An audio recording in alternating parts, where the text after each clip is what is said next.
A millionaire CEO gets into his car and hears a 7-year-old black girl's voice telling him to shut up. He could never have imagined why. Shut up and don't say a word. The shrill voice cut through the silence of the parking lot like a knife. Jonathan Miller, CEO of Miller Industries, froze, keys in hand, still outside his black BMW. The command came from inside the car. His eyes adjusted to the dim interior and he saw a black girl of about 7 crouched in the backseat. Her eyes were wide with fear.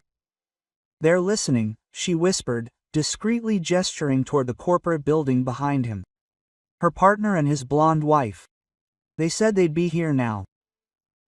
Jonathan was 100 years old and never imagined his life would change because of a street kid. He had built Miller Industries from the ground up and turned it into a $200 million technology company. He had trusted his partner Marcus Williams for 15 years and his assistant Diana Foster for a decade. "How did you get into my car?" he asked quietly, sliding into the driver's seat without a sudden movement.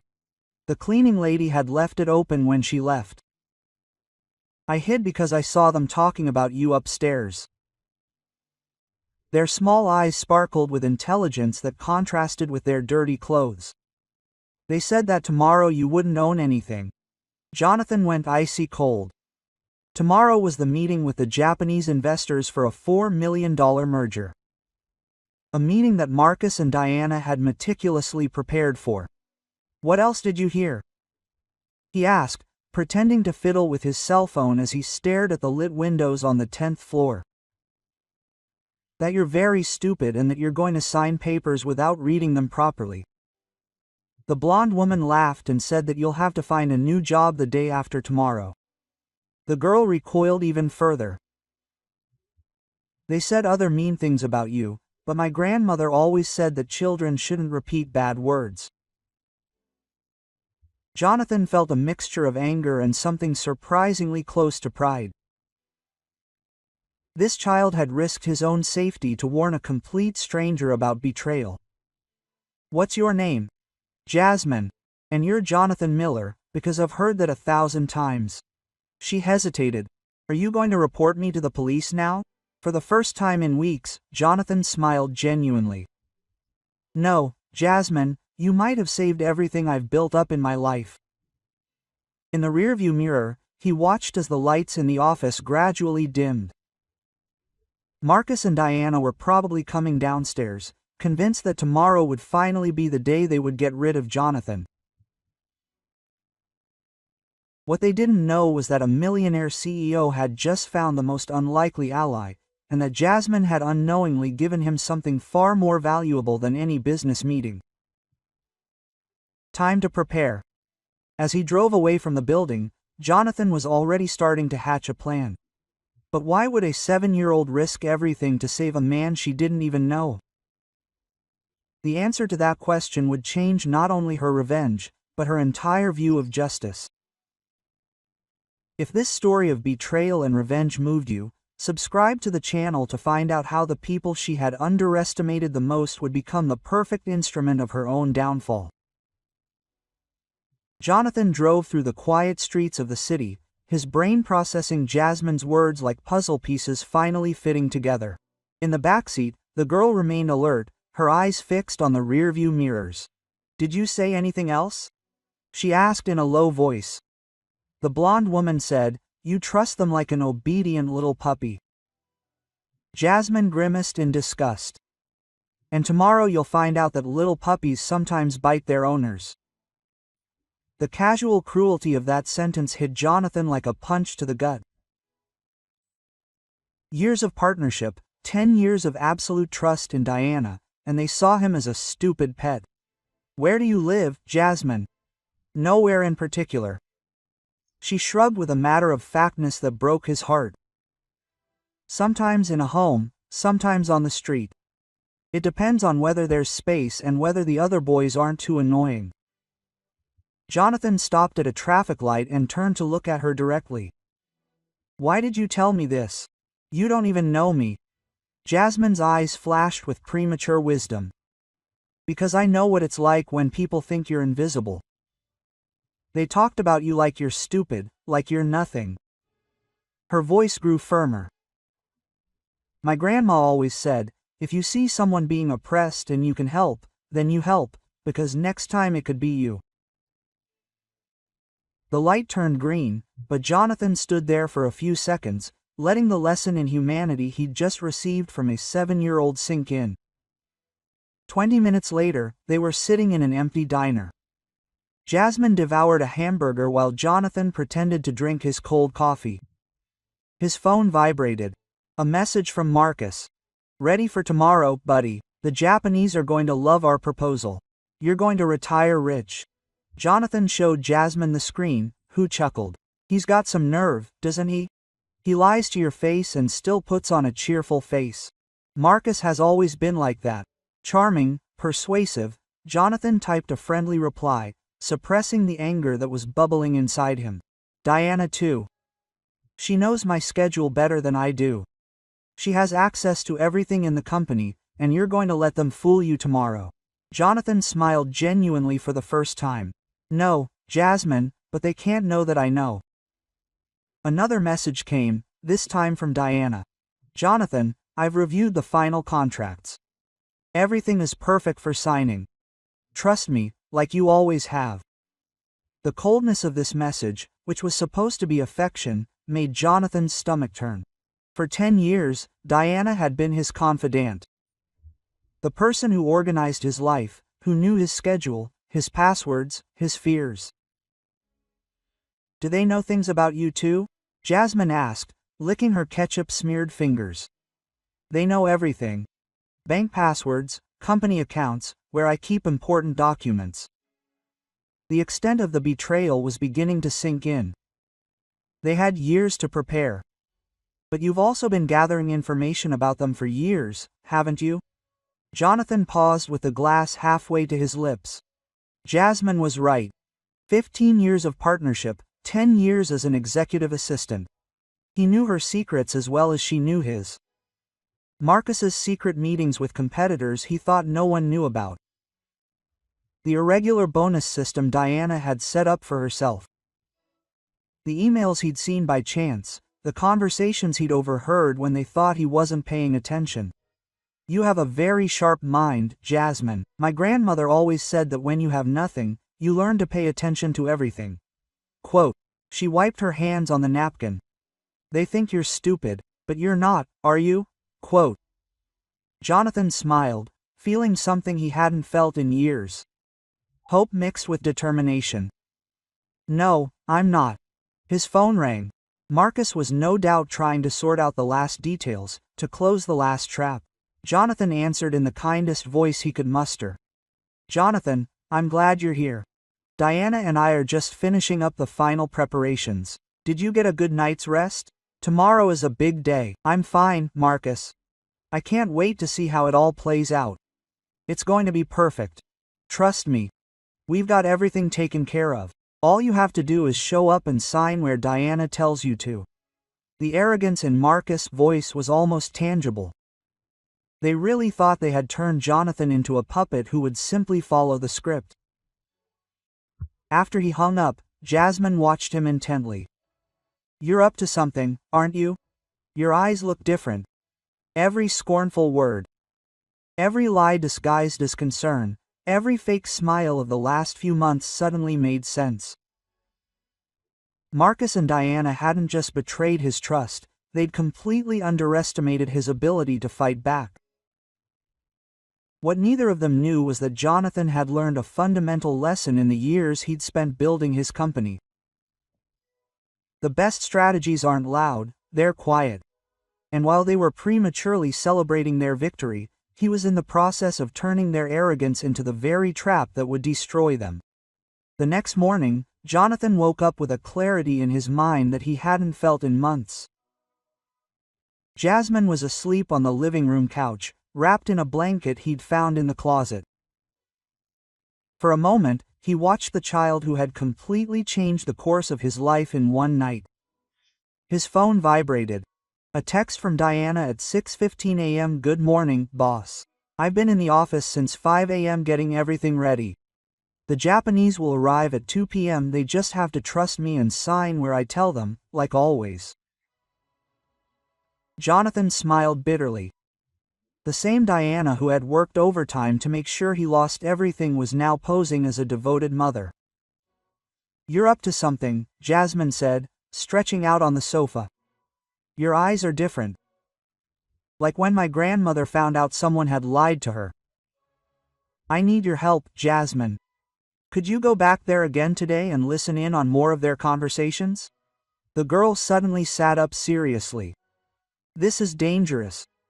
I know, that's why I'm going to pay someone to protect you. Jonathan had already made up his mind during his sleepless night. I know a private investigator, Gabriel Torres. He used to work for me, checking the backgrounds of important clients. Gabriel answered on the second ring. His voice sounded deep and familiar. Jonathan, what a surprise. I thought you'd forgotten about me after they terminated my contract last year. The irony was not lost on him. Gabriel had been fired by Marcus and Diana, who had claimed budget cuts. Now Jonathan understood the real reason. Gabriel was too smart and asked too many questions. Gabriel, you have to know that your firing was not my decision. Silence on the other end of the line, then a soft, dry laugh. That's what I thought. Marcus didn't like investigators who asked uncomfortable questions. What do you need? 2 hours later, Gabriel was sitting in Jonathan's kitchen, looking at Jasmine with a mixture of admiration and concern. He was a 45-year-old man, a former cop, with scars on his hands and eyes that missed nothing. So this little detective had uncovered a $200 million conspiracy. Gabriel shook his head in awe. Jasmine, you have a natural talent for this. My grandmother always said that when you have nothing, you learn to listen to everything, she replied, taking a bite of toast. Gabriel pulled a tablet from his backpack. Jonathan, while Jasmine was saving your company, I did some research of my own. I never liked the way I got fired. His fingers glided across the screen, showing spreadsheets and documents. Marcus and Diana aren't just traitors, they're thieves. The evidence was damning. Suspicious transfers, forged contracts, clients who only existed on paper. Over the course of 2 years, they'd siphoned off more than $5 million from the company and built a complex network of shell companies. The merger with the Japanese isn't about growth, Gabriel explained. It's about money laundering. They need your signature to confirm the backdated transfers. Then they remove you and it's clean. Jonathan felt a cold fury rising inside him. This wasn't just personal betrayal, it was organized crime. They stole from the company I built with my own hands, he muttered. They betrayed my trust to fund their own corruption. Jasmine leaned forward. Now it gets interesting.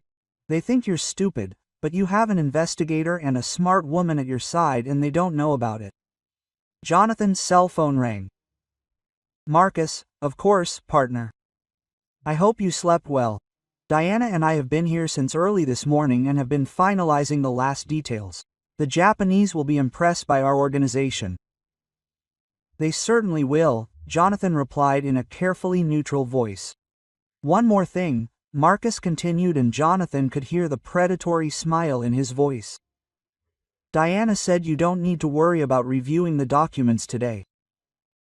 They're pretty technical and you've always trusted our expertise, haven't you? Just come over and sign where she tells you to. The arrogance was disgusting. They really thought they could steal $200 million and he would still be grateful for their help. After hanging up, Gabriel watched Jonathan intently. You have 2 options. You call the police now and try to prove all this in court, risking that they'll use technicalities to excuse themselves, or you leave them hanging themselves. Go to the meeting, but not as the victim they expect. As the predator they never thought possible. Jasmine clapped her hands enthusiastically, like in a movie. You pretend to sign, but you already know everything. Gabriel smiled for the first time since he arrived. Exactly. And while they're prematurely happy, you show them to the police in the act with irrefutable evidence. His phone vibrated again. A message from Diana. Jonathan, you're the best boss a woman could ask for. After today, I'm sure our partnership will last forever. The hypocrisy of this message turned Jonathan's stomach. Diana didn't just want money, she enjoyed the humiliation she had planned for him. Quote, "They think I'm a sentimental idiot," Jonathan said, putting his phone away. "They think my kindness is weakness." Gabriel closed his tablet and stared ahead with a hard expression. Then it's time to show them that kindness and strategic intelligence can be a deadly combination. Jasmine jumped off the sofa. Her eyes shone with determination. "And I can help.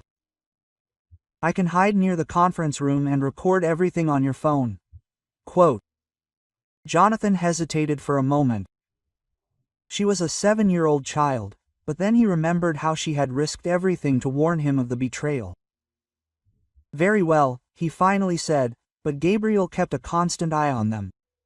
Gabriel nodded. "It will be my pleasure to watch the two of them discover that they underestimated the wrong people." As they planned the final details, Jonathan felt something he hadn't felt in years, the thrill of the hunt. Marcus and Diana had spent 2 years building their perfect trap. What they didn't know was that in a few hours, this trap would close with a force that would destroy not only their plans, but their entire lives. For 15 years, Jonathan had been the trusted partner, the understanding boss, the man who always saw the best in people. Today, they would discover that kindness also has a much more dangerous side, the one that comes out when patience finally runs out. The meeting was set for 2 p.m., but at 2:05 p.m., Marcus and Diana would discover that the quiet lamb, Mama, that they were leading to the slaughter, had grown sharp teeth, and today he would finally catch them. Everyone.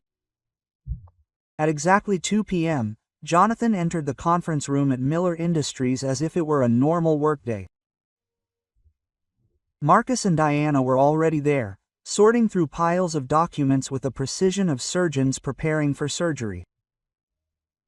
Jonathan Marcus stood up with a beaming smile and hugged him like a brother. "It's great that you're here. The Japanese are on their way and everything is perfect." Diana approached him with a leather satchel and a motherly smile. "Boss, all you have to do is sign where I put the yellow posts. Trust me, like you always have," she said with the condescending confidence of someone who thinks she's dealing with a child. "Sure," Jonathan replied calmly, "but first I wanted to show you something interesting I discovered last night." Gabriel Torres entered the room with a box full of files, followed by 2 federal investigators. Marcus and Diana exchanged a quick glance, but kept their smiles. "Gabriel." Marcus frowned. "I thought you didn't work for us anymore." "Yes, Gabriel," Gabriel replied dryly. "Only now I work for the real owner of the company." Jonathan connected his laptop to the projector in the room. "Marcus, Diana, do you remember this conversation?" Detailed spreadsheets with bank transfers, dates, and amounts appeared on the screen. $5,300,000 had been embezzled in 2 years. Diana's smile faded for the first time. "Jonathan, what is this? Is this a joke? A joke?" Jonathan clicked on the next screen. Photos of Marcus entering and leaving offshore banks appeared. Signed documents and forged contracts. "They set up 17 shell companies to launder the money that you stole from me." Marcus stood up abruptly. His charming facade crumbled. "Where did you get this?" "This information is confidential." "Confidential." Jonathan chuckled. "Marcus, do you really think I built a $200 million company without learning how to protect my own interests?" Diana tried to keep her composure, but her hands shook as she held the folder. "Jonathan, this is a misunderstanding. These transactions are perfectly legal." Gabriel interrupted him and handed each of the investigators an envelope. "Here are the transcripts of the conversations between the two of them as they planned the fraudulent merger." And here he placed a second envelope on the table are the confessions of 3 phantom clients they invented who are willing to testify in court. Marcus' face was red with anger and panic. You can't prove anything against them. These are just accusations. Jonathan smiled for the first time since he had entered the room. Marcus, do you remember Jasmine? Who the hell is Jasmine? The door opened and the 7-year-old girl entered, accompanied by a social worker entered. Her eyes radiated determination as she approached the conference table. Hello, Mr. Marcus, she said in a sweet but firm voice. Do you remember me?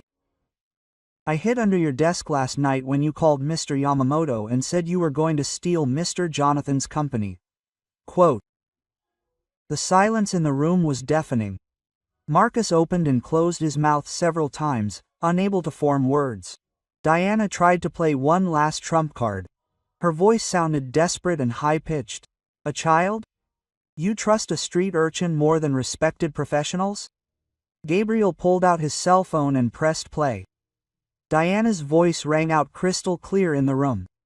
Jonathan is a sentimental idiot. The day after tomorrow he'll have to find a new job and we'll get everything. That clown will never know what hit him. Mark's own voice followed on the recording. For years I've pretended to be friends with that idiot. It'll be worth every second when I see his face when he finds out he's lost everything. Diana sank into her chair. Her face was as white as a sheet. Marcus slammed the table so hard that the papers flew off. You bastard, you set us up. Jonathan remained calm. His voice was low but sharp. I didn't set you up, Marcus. You've been digging your own grave for 2 years. I just provided the shovels. One of the investigators stepped closer. Marcus Williams and Diana Foster. They're under arrest for embezzlement, money laundering, and conspiracy to commit corporate fraud. As the handcuffs clicked around Mark's wrists, he yelled, This isn't going to go well. I'm going to destroy you. Jonathan stood up and straightened his tie with his usual calmness. Mark, you've already tried to destroy me. The difference is, I'm better at it than you are. Diana wept softly as she was led away, but Jonathan felt no sympathy. He remembered all the times she had smiled at him while she stole his money, all the loving messages while she planned his ruin. Jasmine approached him and tugged lightly on his hand. Mr. Jonathan, are you really going to prison? Yes, Jasmine. Gabriel closed his briefcase in satisfaction. Jonathan, the Japanese canceled the meeting when they learned of the investigation, but 3 other companies have already expressed interest in a legitimate partnership. And my company is stronger than ever, without bloodsuckers draining its resources.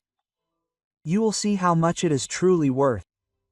As the room emptied, Jonathan looked out the window and saw the police car drive away. For 15 years he had trusted Marcus blindly. For 10 years he had treated Diana like a member of his family. They had used his kindness as weakness, his trust as stupidity. Jasmine remained by his side, watching the same scene. Mr. Jonathan, are you sad? He looked at the girl who had saved everything he had built in life. No, Jasmine, for the first time in years, I feel calm inside. Why? Because I learned that there are people like you in the world. People who do the right thing, even when it doesn't get them anything in return. Outside, Marcus and Diana realized that their arrogance had cost them not only their careers, but their freedom. In the room, Jonathan realized that sometimes betrayal can be the greatest gift, because it shows you who truly deserves your trust. But one question remained that would change everything. What makes a 7-year-old risk everything to save a stranger?